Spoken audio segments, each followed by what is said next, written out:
So here's something interesting for you guys today. We got Grand Theft Auto 4 multiplayer in 2024. We still have full servers that are still going on the Xbox 360, and you also have a lot of people that play on PS3 as well. The PC version, that is a little bit tricky because the official servers were taken down a couple years ago when they re-released GTA 4 on Steam to basically get rid of the games for Windows Live that was baked into the game originally in 2008. But when they re-released the game, they also took out multiplayer for PC, which you can actually install a custom client for PC that re-enables multiplayer, but the community is so small and there aren't a lot of players that I wouldn't really recommend going through the hassle of playing it on PC. I'm someone who is mostly a PC gamer, but I just rather just go to 360 to play this game online these days because it's so much easier and more convenient, and you have a lot more people playing.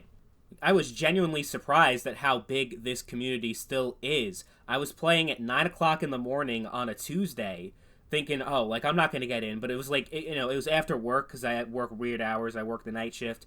So I wanted to play some games online. And I decided to try out GTA 4 and see if there was anyone on, thinking maybe if I'm lucky, I'll get 2 or 3 people, which is enough to have a little bit of fun. No, full server, 16 players. On a random Tuesday morning, that's just crazy to me, that a 16-year-old game still has that much activity. Now, I will say that the multiplayer, if you're expecting something like a Grand Theft Auto Online, where you have leveling up, character customization, and a whole bunch of different activities and quests and stuff to do, you don't really have that in GTA 4. GTA 4's multiplayer is very basic, even compared to Red Dead Redemption 1, which only came out 2 years later. The multiplayer for that game has so much more content. It has co-op missions. It has so much stuff you can do in there. But GTA 4 is just a basic free roam experience where you have 16 players in the map, and you guys pretty much have nothing to do aside from shooting each other. And that's basically it. I mean, there are a lot of people that also like to do stunts, but free roam is very basic and there isn't a whole lot to do. Thankfully, there are other game modes. There's racing, there's team deathmatch, and your typical multiplayer game modes that you would expect, which is actually, I think in that way, it's better than Grand Theft Auto 5, because I found the shooting mechanics to be a lot more interesting and engaging in GTA 4. I think GTA 4 overall is better than GTA 5. I know that's kind of a hot take, unpopular opinion, although I have seen YouTube videos pop up in my recommended feed arguing the same thing.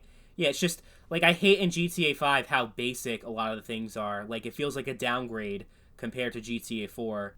Even the driving in GTA 4 I enjoy a lot better, which I know is definitely unpopular because people hate the driving in this game compared to GTA 5, but once you get used to it, it really is a lot of fun driving around in this game. It is annoying though when you're in free roam. They have weapons that are scattered across the map, and once you die, you lose all of your weapons except for a pistol, so you're going to end up losing a lot of gunfights that are really not fair because they have better weapons than you, or they have armor and all this shit, or whatever. Like, it's just annoying having to restart your progress every single time you die, because that's pretty much what you have to do in this game. And after a while, it gets a little tedious and annoying and frustrating, and it's really annoying when you end up in a free roam lobby where you can't actually kill other players. They actually have that setting when someone creates a lobby where friendly fire is turned off, and I'm like, why is it even called friendly fire? There's no such thing as friends in GTA, what the hell?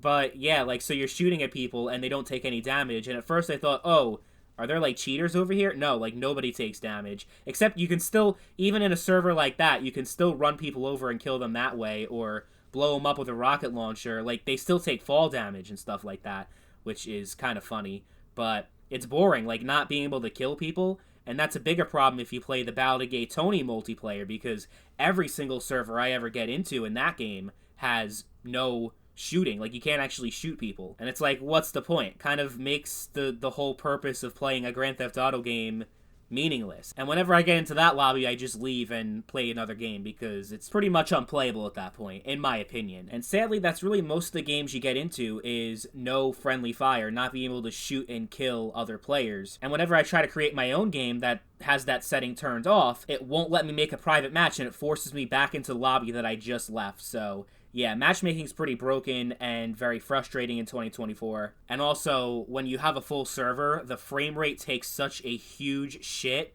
Like, it runs probably just a little bit above 20 frames per second at certain points when you have a whole bunch of players in there. And they do stuff like to stabilize the frame rate, like they limit the amount of pedestrians and NPCs. It still doesn't do anything. Like this game really wasn't made for multiplayer in mind. It definitely was not. It was just a feature that they added in to add some value to the game, which it did, but at the end of the day, you're not going to play a game like this exclusively for the multiplayer. You're going to play it almost entirely for the single player and then play a little bit of multiplayer on the side. Like 90% of the value is going to come from the story, and if you never played the story before, you absolutely should pick up GTA 4 in 2024. As far as doing it just for the online, I don't know. I think, it can be fun at times, but I don't think it's worth, because even on sale, I got the whole thing for like $20 on Xbox, because I also bought the Lost and Damned and Ballad of Gay Tony DLC. I think if you just buy GTA 4, I think it was like $6 a couple weeks ago when the sale happened. So that's cheap enough just for some fun multiplayer. But just come at it with low expectations, because there really isn't a lot there with GTA 4 multiplayer compared to Red Dead Redemption 1, Red Dead Redemption 2, and Grand Theft Auto 5 online. But still, you can have a decent amount of fun playing this, and I say try it out if you haven't before. Why not? Especially if you already own the game.